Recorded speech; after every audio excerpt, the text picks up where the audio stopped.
everyone and welcome back.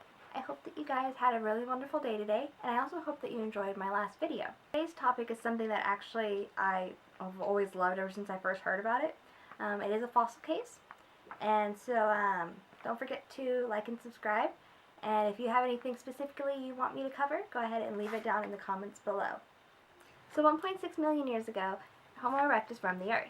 They mostly lived in Africa, however they're the ones credited to first leaving the continent and venturing into Europe and Asia. So Lake Turkana lies in northwestern Kenya, and the northernmost point goes into Ethiopia. The lake lies in a hostile, dry desert environment, and by volume is the fourth largest salt lake in the world. The surrounding rocks in the area are mostly volcanic, which is great for fossil preservation because of the way that the tectonic plates move and they create new crust, and it creates new layers over the bones that are lying on the ground. 2 million years ago was known as the Pleistocene. The environment was a lot greener back then, and the lake was a lot larger, and it was a great place for humanoid species to live. In 1984, there was a dig led by Richard Leakey at Lake Turkana near Narukatome. One of the paleoanthropologists on this dig was Kamoya Kimeu. Now, Kimeu found a skull cap buried near the lake, and once he found it, he realized that it was a Homo erectus skull cap. So he kept digging, and eventually he found 106 bones altogether, and it totaled up to be about 40% of an entire skeleton, which is one of the most complete skeletons to date.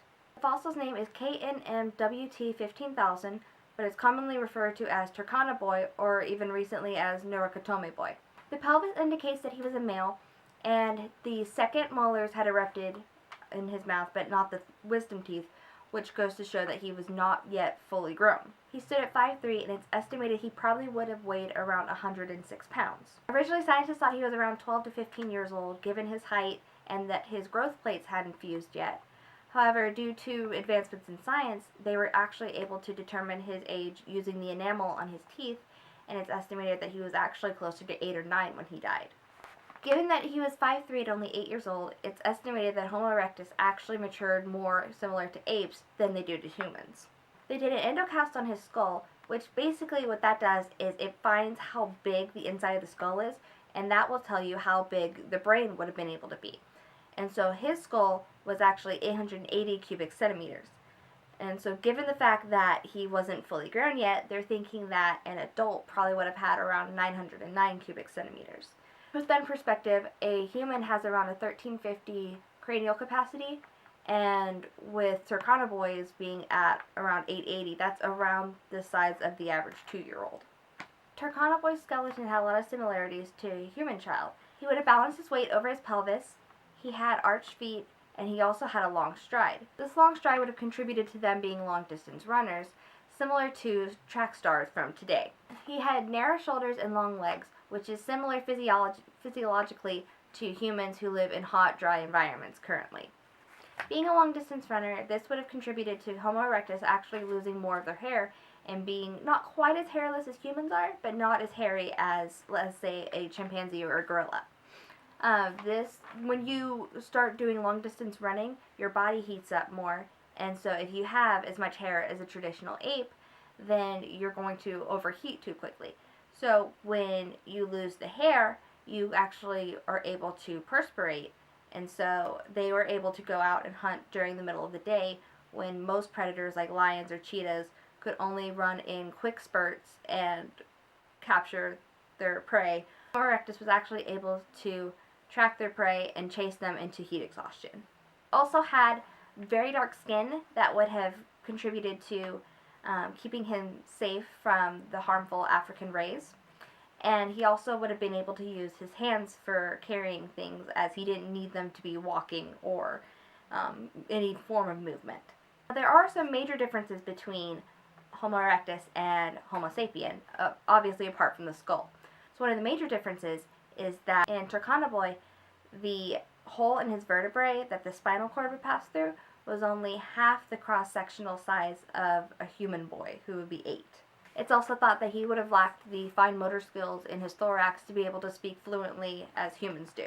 So what that means is basically they would have been able to communicate with each other.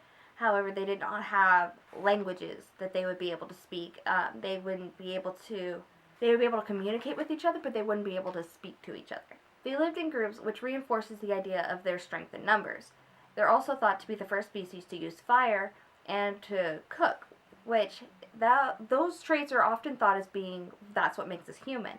However, it shows that humans are not the only ones able to show compassion for each other, and that we actually aren't the only ones who are able to create fire. So when they were inspecting Turkana Boy's skeleton, they found that he had some diseased vertebrae and it caused a slight curvature in his spine. So they're thinking that he had some scoliosis and it would have restricted his movements a bit. They also found that he had a severely herniated disc in his lower back, and that would have needed a lot of nursing, and as well as it would have restricted his movements a whole lot. But did this contribute to his death?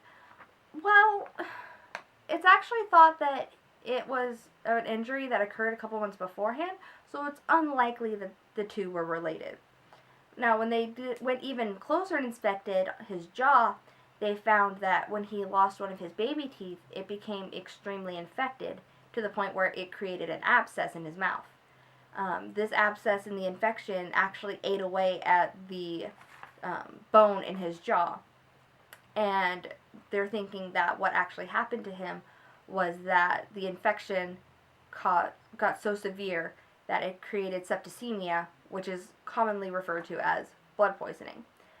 So the infection in his mouth spread throughout his body, and that's ultimately what killed him. So that is a short, tragic story of Turkana Boy. He was taken from life way too young.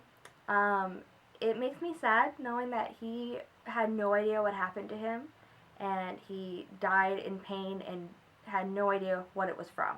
I've always felt like he died alone, just because they lived in groups and they took care of each other, and so I don't imagine if they had loved him and took care of him that they would have just left him dying or just dead in the lake.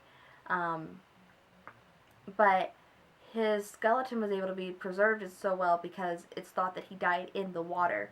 And so no scavengers or predators were able to eat his body. And because of the tectonic plates, it was able to cover his skeleton so well.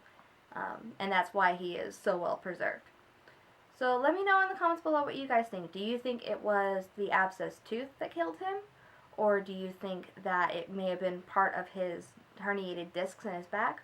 Or do you think maybe something else in general? Thank you so much for watching, and go ahead and share this video with your anthropology friends, and I'll see you guys next time.